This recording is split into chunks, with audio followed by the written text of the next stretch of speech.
Hello, everybody. Welcome along to the Monkey Barrel Comedy Chat Show with George Fox. I'm your host, George Fox, and every week we have wonderful comedians visiting us here at Monkey Barrel Comedy. I sit down with them. This is our chat show. We get to know them a little bit better. And this week we have a wonderful guest. It's Pierre Novellie.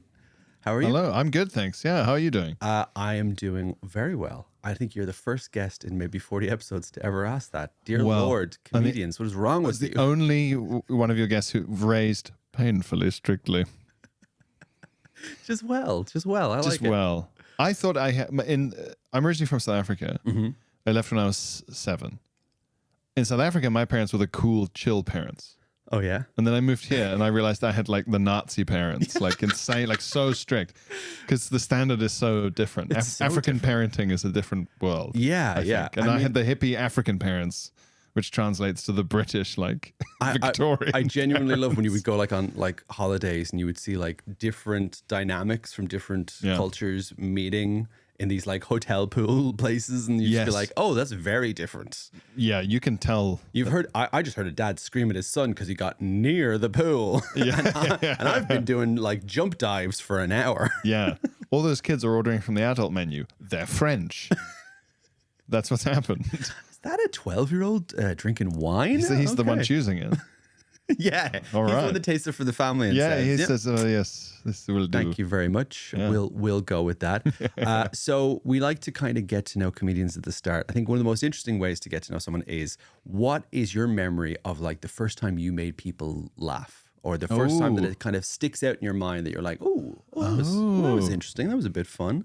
I mean, it's been mostly stories people have had from when they were kids, you know, like making a joke and adults laughing, and it kind of clicks that part of your brain of like, I've said something. I was, till I was sort of 16, I was funny at home and not outside of home. I could get that. Opposite of class clown. I was class nerd. Yeah. And I was a clown at home. It was like a secret home You humor. did the reverse way. At home, you should have been like, I'm such a great student. And then in class, I love reading. So popular. No, the other way around. Oh, good. Save all the unpopular nerdiness for school and then be really sort of funny about things at home. Yeah, you did the wrong way around. You wouldn't have got, you don't get bullied at home for being a bookworm. No, not in my home. Yeah, I don't know. I remember when I was maybe 3 or 4, I was at some playgroup thing. You start school in South Africa the year you turn 7. You don't. Oh, really? You don't go there from 4. Oh, wow. I find it mad to see a bunch of 4-year-olds sitting in rows doing anything. You just think it is crazy because like how much this they get can't work. done. This can't be going in. And it seems to stress them out. Like I've seen a lot of kids that are 4 years old, just their head like in they're their going house to work. I've got as far as C, and I feel like I know what the next one is. Got a lot on my plate. Is ABC not enough? Can we not just roll from there? Okay, take the song again. Let's do it. Yeah. So kids are too stressed. I have this memory of like someone brought in, or maybe like the play school lady brought in a whoopee cushion. Oh. And the big fun thing was like all the kids lining up and taking a turn sitting on the chair. Even though they all knew it was going to happen. Oh, but they're still like, people are just losing their minds. It's like they're lining up to meet Nick Cave or something. They're just like, people are like fainting. It was joy at the idea of, you know. And I wouldn't do it. I couldn't bring myself to do it because it was so clearly an embarrassing bad thing. So again, the opposite of a class clown. You were like, the me at home would definitely do this. He's a cool guy. I just couldn't. I was like, oh, it's just too much. It was too intense. But also, that's very good for a community. You were like, this is below me. I think it's a little Route 1. I'm sorry, prop comedy. Whoopee cushion. It was the 90s. Yeah, no, I mean, prop comedy was more of a thing then. I don't think I ever laughed more as a kid than the first time I saw a fake dog poo that someone brought into school. I was like, that is incredible. You can do that? Why does it look wet? It's a spray that they put on it? No. Shining spray. Shiny spray. It's a high quality piece of gear. Oh, this one I was really impressed by. I never saw another poo. That's not Smithy's. That's some homemade. I might find out that was just somebody just varnished a dog poo. It could have been that. Hairspray on dog shit. Yeah, brought it to school. Give it a sort of crust. And I was like, how did you get the consistency right? It stinks. You're really going for it. I touched my eyes the next day and I was in hospital for a week. How have you done this? This was varnish? Yeah. So I don't know. I don't really remember. It is kind of hard to remember. Well, do you remember what silly your voices first... and impressions and things? Oh, yeah. But again, all at home. Yeah. And then, but when was that moment where you kind of transitioned it into your when did you do the personality launch for your when I was new 16. persona? Yes, I'd always like thought jokes. But I just wouldn't say them really. Oh, of course. Apart from maybe to like one person. And in your head, you're like, I'm Chevy Chase in a movie. Like, I look didn't at the camera. know, so I was very scientific about it. I was like, I think that's funny. If only there was a way to find out. So I just wouldn't say it. And then I just sort of, I don't know. I got confident enough that I started saying them and they worked. Or you were like, okay, okay, you know what? It turns like it's like, have you ever seen the movie Old Boy? And he's like, he's locked in that room for 15 years. And he's like, 15 years of fighting practice, work in the real world. Oh, yeah, it does. And he beats the crap out of a hallway. I just imagined you telling jokes down a hallway and that one telling jokes into a chest. And everyone's falling over laughing. And you're like, I've got it. Yeah. So I just sort of started saying these things out loud, and there was still a calibration aspect to it. Oh yeah. Okay, so that's not funny. But that's important to say something. Go, never doing that again. That's too far. That's too far in that direction. Yes. Yeah. And then you kind of go, okay, all right. Yeah. This is my vibe. This is my essence. We're getting there. Do you remember what your first kind of comedian that you saw that made you go, oh wow, what is this? Stand up or anything funny? I mean, I'll take both. TV in South Africa was very Americanized in the 90s. So we got Fresh Prince of Bel-Air. Oh, and like The Simpsons. Show. And I mean, I've got The Simpsons here, but Fresh Prince of Bel-Air, Simpsons, Married with Children. Yeah, it was a great show. That kind of thing. I remember that being on TV a lot. Things like that. So I remember BBC Two having Fresh Prince of Bel-Air, and they'd show it with Ren and Stimpy. Back to back. It was very weird. And they showed Star Trek The Next Generation. TV was mad back then. The most poorly curated. Ren and Stimpy was horrifying. It was such a horrifying... When they would cut from the normal animation to those really horrified details. With veins in the eyes. Veins and faces. SpongeBob does that. That's a tribute to Ren and Stimpy. It is. But but it's just, he would always be doing the voice of like, Stimpy. And he'd be like, you idiot. Well, Red. Yeah, that kind of nasal... And they always had a good time. They always had some horrible problem. Oh yeah. There was one where Stimpy was trying to track down one of his own farts because it was his only friend. Of course. And it was just this revolting odyssey. Yeah. And then a guy would come in, he would be like the most well-drawn, chiseled man ever. And he'd be like, I need you boys to shave my back. And then he would turn around and you'd see this horrendous, hairy, detailed back. And it was all like scored by sort of classical music. Like, and it would be like horrible high notes as you zoomed in on the back hair. Ren would just be like, no problem, sir. But Stimpy would be like, what are you doing? Or the other way around. I forget the voice. This guy's trying to con us. There'd be some weird aspect of money to it. There'd be like a really disgustingly sharp picture of a blade that they would use to shave. Scrape. It would scrape. It would absolutely scrape. It was the most scrape. Visceral cartoon ever. It would scrape down the guy's back, but the guy's face would be real. They would always have characters do things like that. That's a real sexual. Good rub. Yeah. And as it's scraped, the flesh would gather under the razor and move down in a lump. Disgusting. Welcome to our Ren and Stimpy watch along podcast, everybody. This is what we're doing from now on. Fucking so sinister. Yeah, very, very weird show. So and then they took the edges off, and I think that was SpongeBob. Yeah. So it's that sort of gibberish, I suppose. And then I'm trying to think who the first like stand-up comedian I saw was. I don't know if... I swear I'd heard a recording of some stand-up at some point on a cassette tape before this. But when we moved to the UK, or to the Isle of Man rather, we were like Australians are. Yeah. When you move to Europe, you just can't believe that all this stuff is like an hour flight away. Yeah. It's bizarre. Because to you, it's mad. Yeah. Well, I still, as an Irish person, find it mad when I talk about like, going back to Dublin and from Edinburgh, and people are just like, God, that must be such a trip. And you're like, it's 35 minutes. The plane doesn't even get in the air before you have to land again. Yeah. Like, come on. They don't have time to sell all the stuff that Ryanair wants to sell. They have to like literally run down like, here's your drinks. Who wants to buy a lottery card, huh? Yeah. Who can't go 34 minutes without the worst toasty you've ever had in your fucking life? Yeah. Exactly. And it's usually like 10 quid for a ticket. It's like a 2.5 hour flight from Johannesburg to Cape Town. Yeah. And that's long enough from London to get you to almost anywhere in Europe, really. Yeah, really. So we were like, oh, wow, and the sort of cheapest holiday that everyone seemed to go on in the UK was like, a package, a rep picks you up at the airport in a big bus, Tenerife kind of thing. Yes, yeah. So that's what we did. This is what people do. We'll do this. And the Canary Islands isn't that fancy and exotic and okay, great. And it was like a real education in like heavy drinking and like the kind of thing that can go on. And you get there and you go, why are all the bars named after British like things? Why are like, people drinking Guinness in 38-degree heat? Yeah. It doesn't feel like the right drink for this. Why did we spend all night last night in the Only Fools and Horses, the pub bar? That name is very difficult. Why did one of the reps, and this is true, get so drunk on the bus back from some kind of medieval knights experience that she just got her tits out? Like, wah, on the bus in front of everyone. Amazing that she discovered that her kink was medieval knights. I guess so, yeah. Turns out jousting. I'm into jousting, she just everybody. does it on every bus trip. And it could be the bus trips. This could be, I mean, if that's your thing. It's her car sickness cure. If you're ever feeling car sick, everyone focus on this for a minute. Yeah, just focus on this and you're back in the room. It's like a grounding technique. Yes, yeah. So it was educational. But there was a comedian. We went to something or there was some aspect. God. And like I've often thought, like, you know what? It could be just one of those guys who was like doing the Jongleur circuit in the 90s. And I wonder if I could track down who it is. Because even though I was maybe 7 or 8, I remember some of the jokes. Oh, I bet.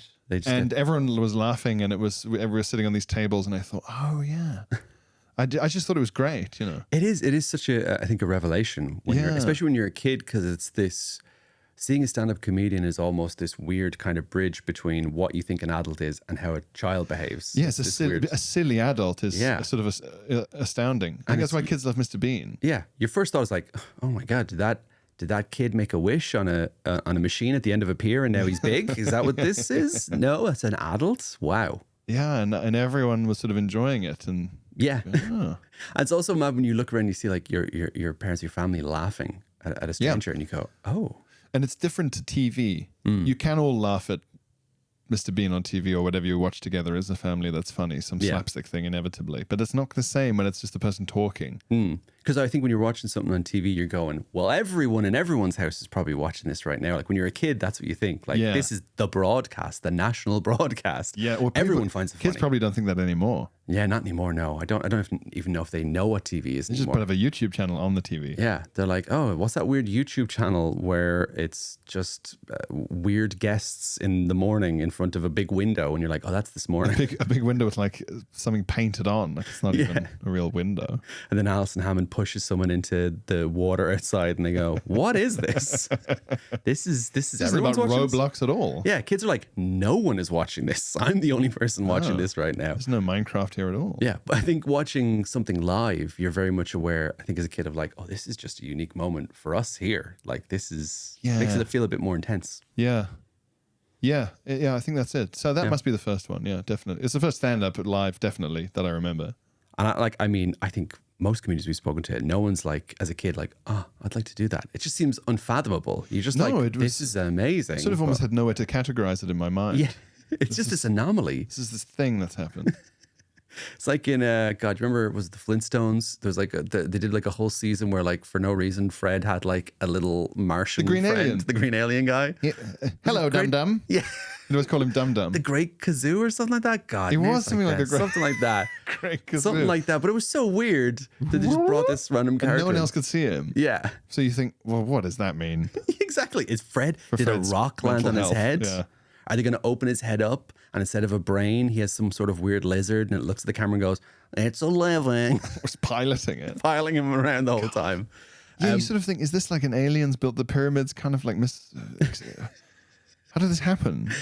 Because Scrappy Doo at least makes sense as an extension of the Doo family. Yeah. And you also, I think even as a kid, you're like, well, this is just for kids. Yeah, and also it's like, well, there's another dog. Yeah, another dog. Whereas, this green alien is giving Fred advice on how to get promotions at his job, There's so many questions. He works in a quarry. Yeah. It's like, well, why am I watching this?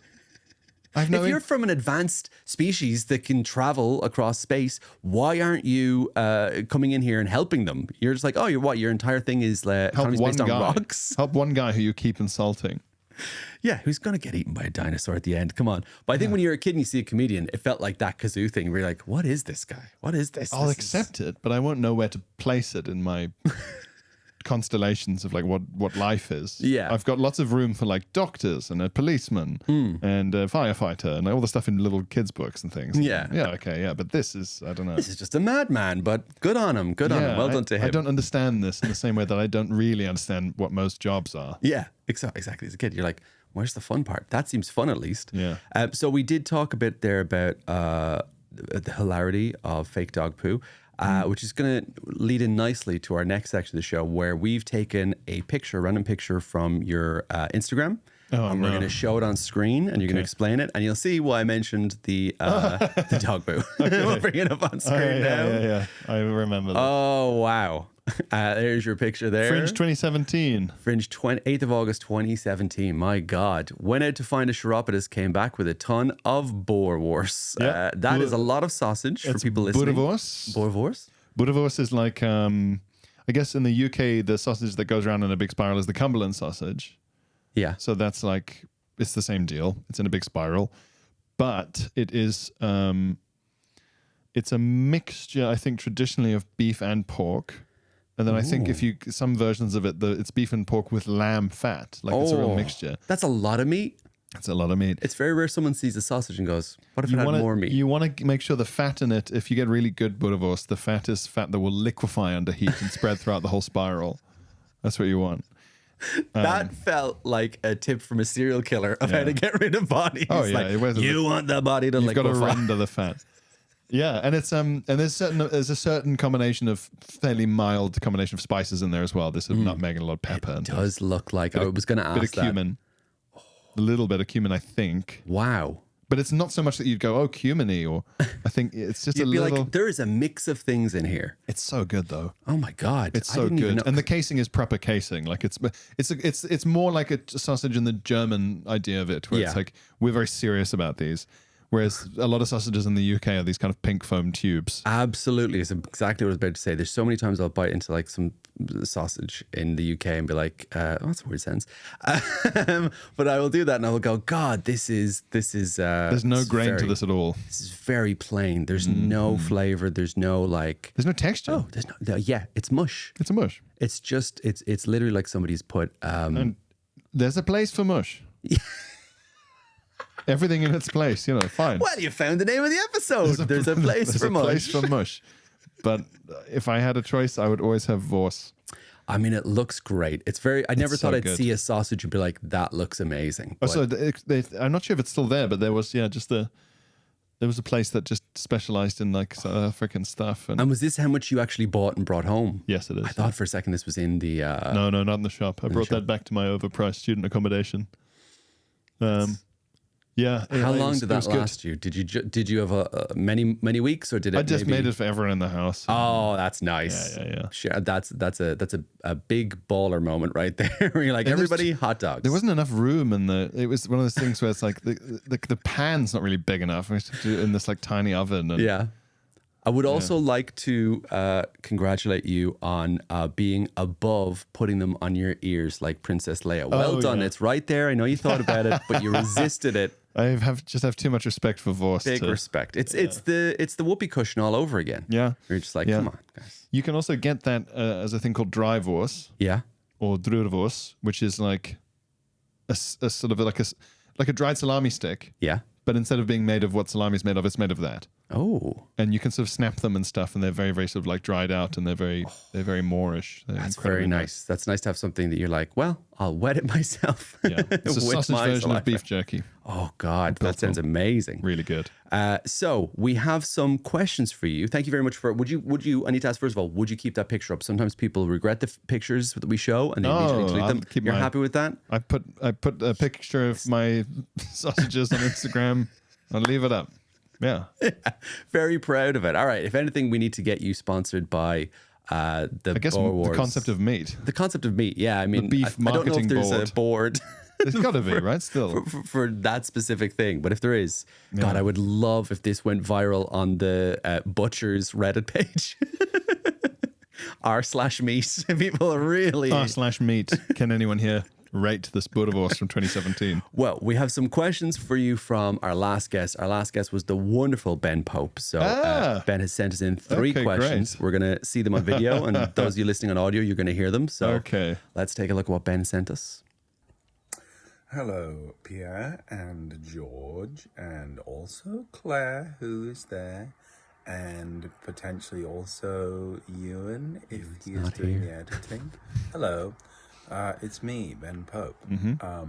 I have 3 questions for you, Mr. Novellie, and they are as follows. Number 1, what is your signature dish? And by signature dish, I mean, you know, the meal that you do the best. Or, sorry, not the TV show, just fit to the same joke. The dish that you think is quintessentially you, even if you do it very badly. Like, for instance, I used to cook scrambled eggs in an old pan in my first flat in London, and all of my flatmates called it Greg's because it was grey eggs, and it was a bad meal, but it was my signature dish. So what's your signature dish? And then number 2, Mr. Novellie, you are a polymath. You've written a book, you've done a ton of podcasts, you have done enormous amounts of stand-up comedy, and many other things, but tomorrow, it is governmentally mandated that you can only do one of those things for the rest of your life. Which one is it? And finally, number 3, Sasquatch, or ghosts, or vampires, or the Loch Ness Monster.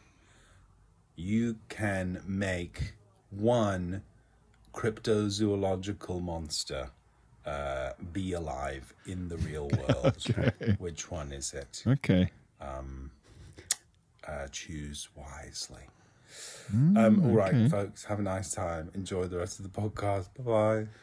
Thank you, Ben. Thank you, Ben. I thought at the end it was going to be which of those creatures would you make your wife? I was very worried.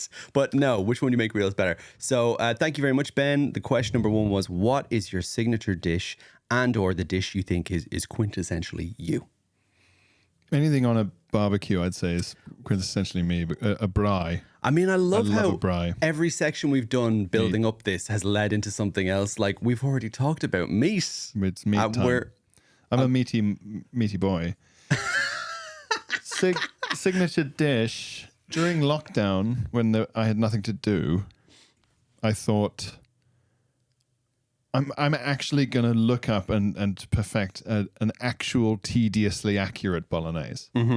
I want to be able to make one that, like, an actual Italian nonna would be like, yeah, that's about right. They'd like take a taste and like a tear. They'd have the ratatouille moment. I would zoom back. Even that would be too high to aim, I think, because just by virtue of knowing that you're not their own grandson, they would never admit you'd done that. Just they resist vomiting. They would say that's very good, given that you're not actually Italian, right? That's what I would want. So I looked it up, and just things like you use white wine, not red wine. You're supposed to put a bit of milk in at the end. Okay. Things like that. Like the most tediously traditional recipe I could get. Yeah. And not so traditional that it's like pre the arrival of the tomato, which you can do. Yeah. Especially with a lot of northern Italian bolognese sauces, or like minced beef pasta. I bet there's like ragus. You would find out such specific like layers deep, like family. There's probably like lost recipes. Yeah, there's a lot of debate, but like roughly, if I could sort of triangulate a general kind of nonna acceptable bolognese, then I'll be happy, you know. I love the idea of a little sticker of like just nonna lady, approved. Nonna approved. She's doing this. She's doing this. She's doing this, and if she hates it, she's doing that. She's doing that under the chin. It's a little holographic one. Yeah, as you flick it, the ladle, she's going, "Isa no good," or she's going, "Yes." Yeah, cacazzo. She's saying cacazzo. So I thought I'll do that, and I did it over like the months of. I would just because it's an easy thing to shop for as well. And making the sofrito and making sure that the different vegetables are done in the right stages. And a good tip I got from the comedian Jacob Hawley, Yeah. is if you get your tomato puree, if you're using it, if you fry that in oil on its own first, it does cook out a lot of the bitterness. Oh. Whereas if you add it without frying it, it can retain some of that bitterness. Yeah. And then that plus a bay leaf can be a bit much. It does add to it. You need a bit of it for the depth, but together maybe a bit much, yeah. And you probably have to add other things, like, no one would know other things to add to balance that out. Whereas we'd kind of be like, is this right? Well, that's the thing is it'll seem too sharp till right at the end when you add the dash of milk and stir it in, and that will smooth it out. Okay, all right. That gets rid of the acidic thing you might worry about. This might be the first episode where we have cooking advice. No other herbs. Bay none? leaf, nothing. No oregano, no rosemary, no nothing. This is shocking to me. Just nothing else. Nothing else. And you cook the water off that thing. The reason it's like silky and scoopable is because of the sheer amount of fucking oil and animal fat and, of course, and the acid and all that. This you can, in a massive pot of this proper done bolognese, you can get like, you can knock off like 3 inches out of 6 of just the water. Like it gets so much richer and denser than you could believe. So you could be like, oh, I've made less for some reason, but it's actually just the same amount. So dense and heavy densely. And just good. And it takes a lot of stirring if you've not got the right kind of pot. Oh, but, I imagine just the spoon just moving, and it's just like, we need 3 or 4 people to grind this around. And it gets so great. And the meat, it has to be a mixture of traditionally it's like, veal and pork or something. But it can't just be beef, ideally. Yeah. You want it 50-50 beef mince, pork mince. Mix things up. Probably get the pork mince to be the fattier one. Yeah. It's quite hard to get like really fatty mince now because it's so unpopular. I bet. In like a Tesco Express, obviously in a big one, you can find what you want. Yeah. But where I was living, the nearest sort of COVID acceptable shop, it was like, all the mince is like 5% mince because everyone's trying to lose weight or be healthy. And you're like, I need this for 20%. specific. Yeah. Heart attack pork mince. I've got an absolute specific reason for this. Yeah. It needs to be that. And I couldn't be bothered to figure out how to blend and integrate chicken livers, which some recipes do call for. And I just thought, I can't be bothered. I'll simplify this. Yeah. So that's my signature dish in the sense that I've got it down to, I do it from memory and I know how to do it and I do it well. It just, it does take time. And what I like there is that Ben has asked, like, which dish do you think is quintessentially you? And what you've described is something that, hey, it's a bit more effort, but in the end, it's worth it. What a great way to talk about yourself. That's what I'm like as a person. Yeah, that's great. Yeah. It's like it's a bit of effort, you just but have to it's worth the stir for effort. 5 hours and then it will be nice. Yeah. So dense. Yeah. But if you say bolognese is your signature dish, people think you're a fucking student. Oh, of course. Because you can just throw it together. It's fine. Well, question number 2 from Ben was, what of the many things that you do, and Ben listed writing, podcasting, author, stand-up, what would you do for the rest of your life if tomorrow you had to just choose one of them? It's not easy. It's a hard thing to choose. The trouble is that I'm very tempted to say stand-up, but the fact is that in our business, the live stand-up circuit, with the honorable exception of fine establishments like Monkey Barrel, underpays and hasn't raised its wages since the early noughties. Yeah. I was talking to the comedian Al Murray at a corporate showcase that our management organized, and we were talking about a particular couple of gigs in and near London, and they paid me the same that they paid him in 2001. Yeah.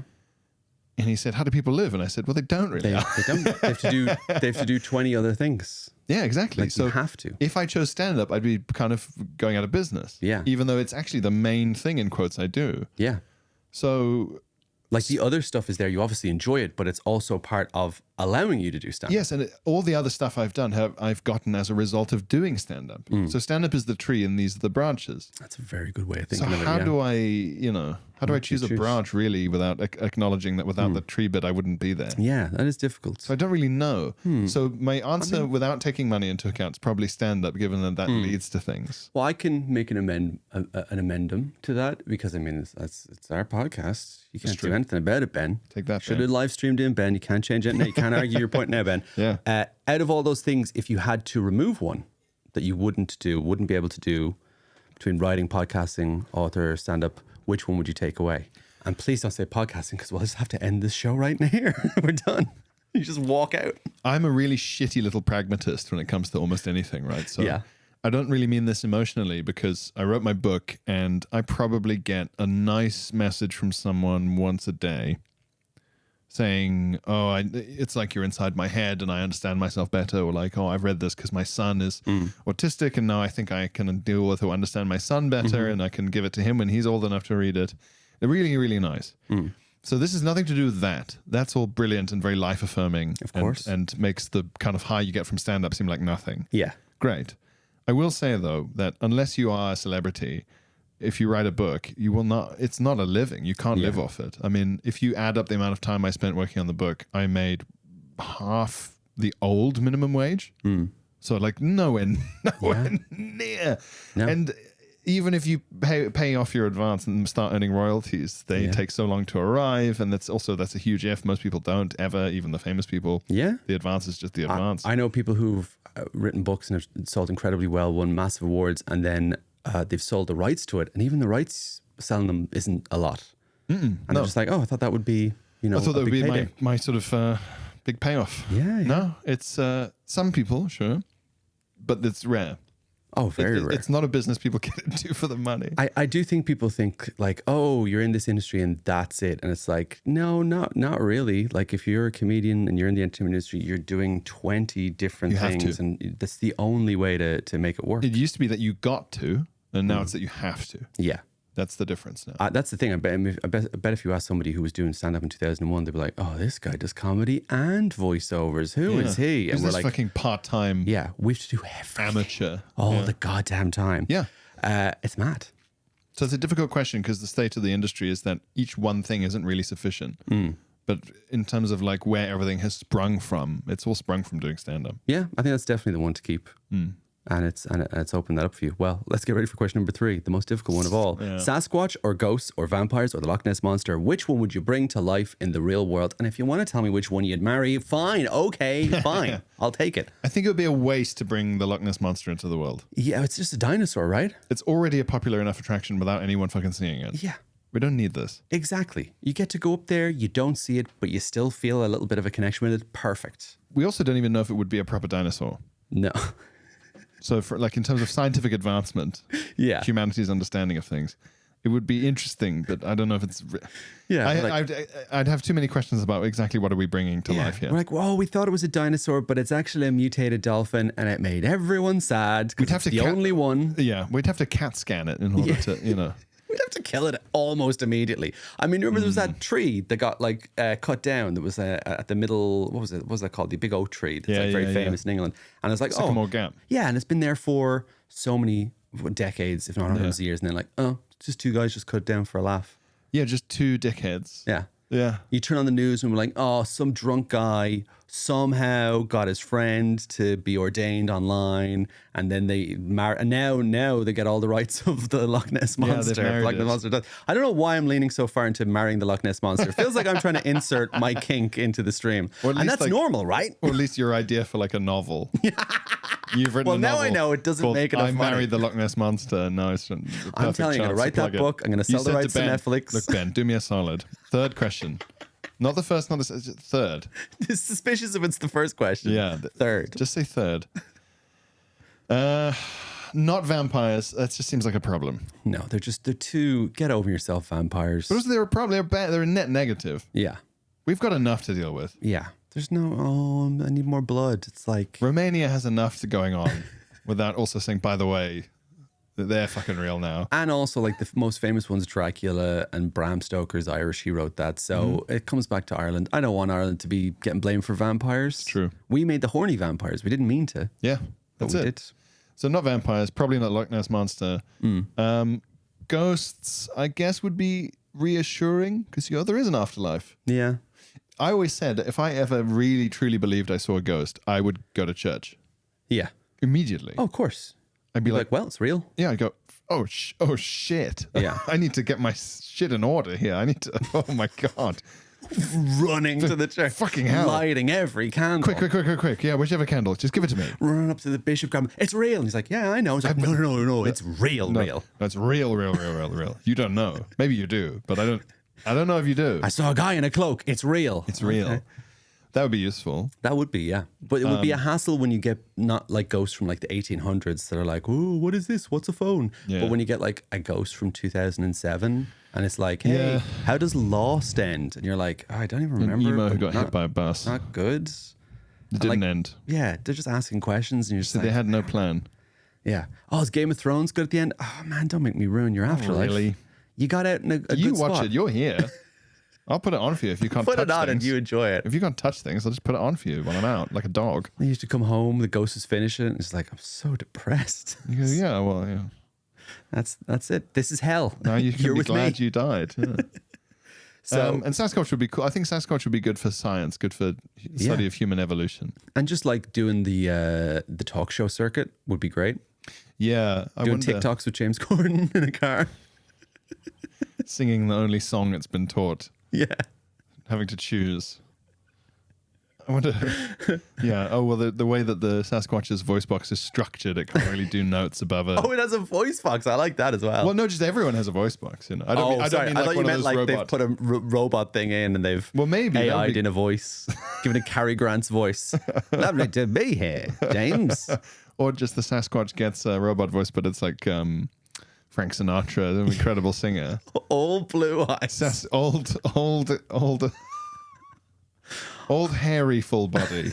Oh, hairy full body. Yeah. Sasquatch. Old hairy, here he Sasquatch comes. croons the hits. Summer with Sasquatch. Las Vegas residency for the Sasquatch. Oh, that's great for Sasquatch. And like everyone's going to come away happy. Even on a bad night, you're like, oh, he just came out and just like walked around and did this. And you're like, oh, it's this big pose. He did the pose. He It did would the be like pose. Bruce Forsyth with the. I just remembered as well that Ben Pope did a show that was Yes. called Baby Sasquatch as well. Yes, with yeah, that yeah. And poster. he I was just doing the remembered. photo. Yeah, thing. yeah. I remember that. Yeah. Hey, Very Ewan, funny. if you're editing this, stick that poster in Yeah, there, do it, Ewan. do it. Stick it in. Baby Sasquatch. There you go, everybody. Yeah, so I reckon I started actually to talk myself around to the Loch Ness Monster thing just because Yeah. maybe it would be useful for paleontologists. Just to figure out, how did you survive? Well, how did you digest things? And how are you Did so you have sneaky? feathers or not? You know? Yeah.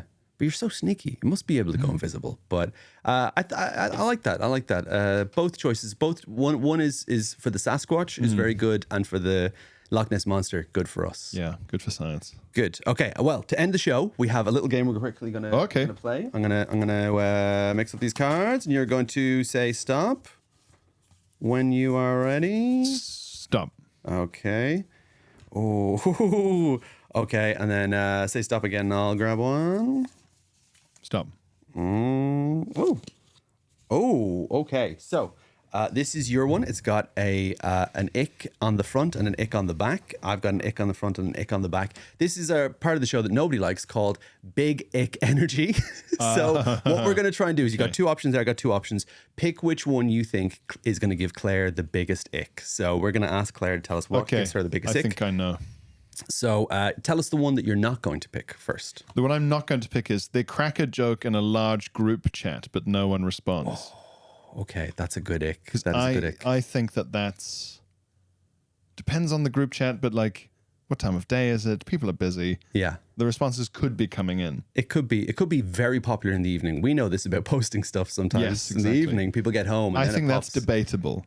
Whereas the one I'm choosing, I think, is not debatable. Well, the one I'm not going to choose is they never blow their nose when they have the sniffles. They just keep sniffing. And I mean, like, look, it's bad, but sometimes people just have, hay fever and stuff. You hate that one, Claire? Oh, Yeah, that's pretty bad. I've already lost, but I think the next one's pretty damn good. So, Okay. why don't you give us the one that you're going with?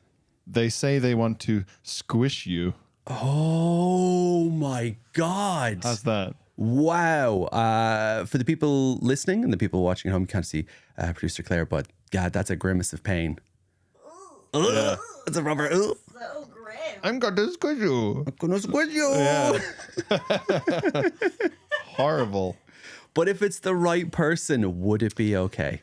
No, nobody can say that for you. I think the level of astonishing attractiveness and charisma someone would have to not lose too much by saying squish you. You're right. Is so high. I'm imagining. Even then, you'd lose respect for them. You think you're saying this. I'm imagining Brad Pitt saying, "I'll squish you," and I'm like, no, Brad. Okay, mine was seeing them miss the beat drop in a song. That's funny. Now that's tough. How seriously are they taking themselves, though? I think they're really leaning into it. It's a proper, and then they go and then they have to do it again That's when so it happens. funny, though. Or even worse, they miss it the next time. They just kind of go, yeah, whatever. That's so funny, though. I would find that really funny and embarrassing, but I don't think it would necessarily give me the ick. you know what? I'd probably like to see that. It wouldn't give me the ick. Like the squish one, I'm never going to like. So, Claire, which one do you think is worse? I think I'm going to say beat drop. Really? Oh, beat drop. Oh, wow. You're more grossed out by someone just missing the beat drop through No Fault of Their Own in a song than someone saying they're going to squish you. Yeah. Really? Yeah, wow. Wow, you I did was not it. expecting. I thought I lost for sure. If I saw that, I'd be like, oh my God, that's so embarrassing. Mm-hmm. But You'd hate it if you saw it. maybe I could love someone enough. Oh, That they could say things about squishing. yeah. You could love okay. someone enough that they would maybe like. They could They squish. could say Not for squish. how much I love someone. Seeing them miss the beat Seeing drops. them miss the beat drops, It's too much, yeah. All right. Well, good. This is one of my very rare wins. Yeah, you did it. I mean, it's comedians, it's guests like 50, me 3 at Really? this point. Oh, so man. very happy. Well, we're going to get you to do some plugs for things you got going at the moment. I know you have a fantastic podcast. You had a pal of mine, Aidan Jones, on recently, and I got to see a clip, and it was I laughed so much at that. A fantastic Him bicycling clip. to have sex. Yes. One of the best stories. I love it. People He's should so definitely funny, check it out. man. Aidan But- Jones is so funny. Oh, he's so great. I'm so glad he's moving. All to I the, guess to we UK. have are so funny, but that was such a good episode. Yeah. Those guys were great. Well, I'll do the little plugs for this, but you kind of prep mentally for the plugs you're going to do. So if you're enjoying the show, everybody, please do check out the other podcasts that are recorded here at Monkey Barrel Studios. If you enjoyed this podcast, please, of course, leave reviews online. It massively helps us. And if you want to see me, I host the 5 p.m. Big Show every Saturday. And of course, every Sunday to Thursday, I am streaming on Twitch at 10 p.m. UK time for a couple of hours. And we had an insane one yesterday. It was the 4-year anniversary of streaming on Twitch. Gosh. And we got put on the front page of Twitch. And 157,000 people over the space of that stream came in. And it was insane. But Wow. And I also had to dress up as a nun and sing Pink Pony Club, a song I'd never heard before. And I'm definitely going to make sure Ewan doesn't have footage of that. It did not go great. But what can you recommend for us for people to check out? I'm on a bunch of podcasts. They're called Bud Pod Glue Factory, Frank Skinner podcast. I'm going to start do another one soon. Search my name on whatever, Spotify, whatever you listen to. We'll have links below as well for your socials and stuff. Yeah. So Well, my book, Why Can't I Just Enjoy Things? A Comedian's Guide to Autism. That's the book I was talking about. So if people have said that you seem a bit autistic or obsessive about things, or if you maybe are married to someone who's autistic, or you have a kid or anything like that, it's maybe a good place to start. That's what it was designed to be anyway. And I will be at the Fringe for the whole damn month. yeah, performing Here at here. Monkey And Barrel. then I'm sure post Fringe taking that show around and touring it as well. But Yes. people just follow online and check it out. Well, thank you, Pierre, for being in for this. This Thank you has for been a having wonderful me. show. We found out a lot about meat. We found out a lot about ghosts. We found out a lot about the Loch Ness Monster. We didn't discuss what type of meat it is, but I bet it's delicious. But It would be like crocodile. oh, absolutely. Very weird, but Australians would love it. Yeah. Well, thank you for being in from myself, from producer Claire, and from Pierre. Thank you for being here, and we'll catch you again on the next episode. Bye-bye. There's something hiding under the ice, imitation of a sound. There's something standing behind the door.